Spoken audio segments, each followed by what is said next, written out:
Hey everyone, we're back. It's the Easter season, and we're back with a new series of Sunday Gospel reflections, this one for the third Sunday of Easter.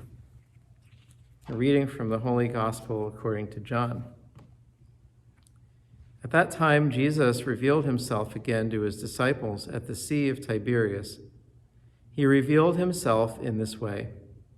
Together were Simon Peter, Thomas called Didymus, Nathanael from Cana in Galilee, Zebedee's sons, and two others of his disciples. Simon Peter said to them, "I am going fishing." They said to him, "We also will come with you." So they went out and got into the boat, but that night they caught nothing. When it was already dawn, Jesus was standing on the shore, but the disciples did not realize that it was Jesus. Jesus said to them, "Children, have you caught anything to eat?" They answered him, "No." So he said to them, "Cast the net over the right side of the boat, and you will find something." So they cast it and were not able to pull it in because of the number of fish. So the disciple whom Jesus loved said to Peter, "It is the Lord." When Simon Peter heard that it was the Lord, he tucked in his garment, for he was lightly clad, and jumped into the sea. The other disciples came in the boat, for they were not far from shore, only about 100 yards, dragging the net with the fish. When they climbed out on shore, they saw a charcoal fire with fish on it and bread. Jesus said to them, "Bring some of the fish that you just caught." So Simon Peter went over and dragged the net ashore, full of 153 large fish. Even though there were so many, the net was not torn. Jesus said to them, "Come, have breakfast." And none of the disciples dared to ask him, "Who are you?" because they realized it was the Lord. Jesus came over and took the bread and gave it to them, and in like manner the fish. This was now the third time Jesus was revealed to his disciples after being raised from the dead. The Gospel of the Lord. So how often is it that when we're feeling overwhelmed and confused and we don't know what to do, we fall back on the familiar things that we're used to, that bring us comfort, that keep us grounded? Well, after all the disciples had been through, witnessing Jesus being arrested and tortured and suffering and his death and everything that happened, and even the bewilderment of the resurrection, which had to be, while it was obviously a joyful thing, it had to be unsettling for them because nothing like this had ever happened before. They didn't know what to do. They were overwhelmed. So if you're a fisherman and you're overwhelmed and you don't know what to do, what do? You go fishing. And that's what Peter decided to do. And the others who were with him, they said, "Well, we're going to come with you." And 7 of them went fishing together.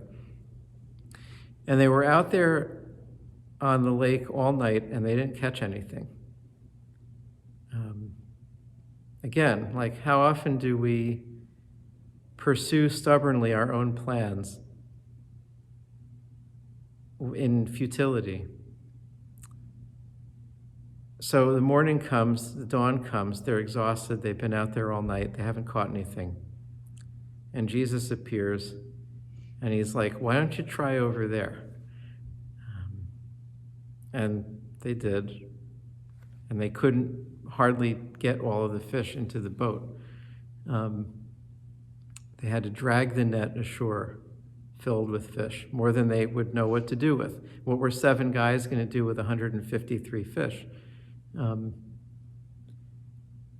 they recognized Jesus. John, the beloved disciple, says, "It is the Lord."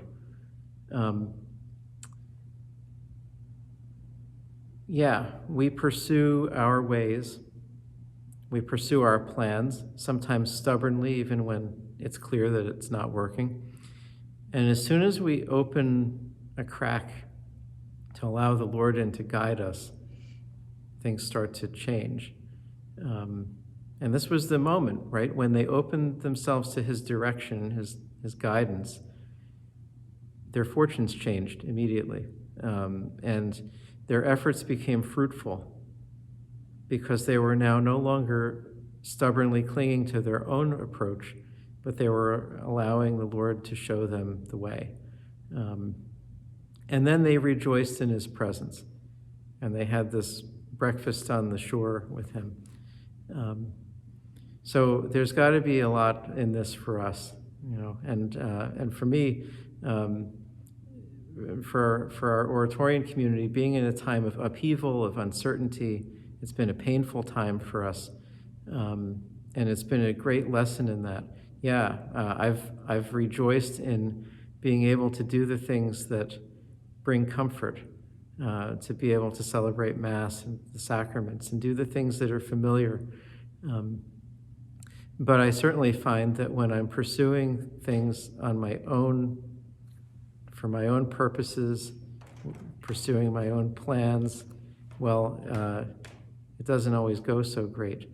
But if I allow the Lord to lead and to show me what he wants me to do and how he wants me to do it, the fruitfulness multiplies. And so it will be for us. And we then will rejoice with the risen Lord. This is something that's hard for us. We have to learn to trust him.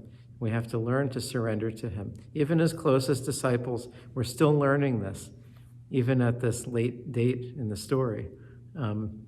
So we shouldn't despair that we have to learn it too. But he will continue calling out to us from the shore and continue showing us where to cast the nets, so we can have this confidence. The Lord is with us. He's alive. He has risen. He's with us to guide us and lead us, and to multiply the fruitfulness of our efforts when we line them up with his.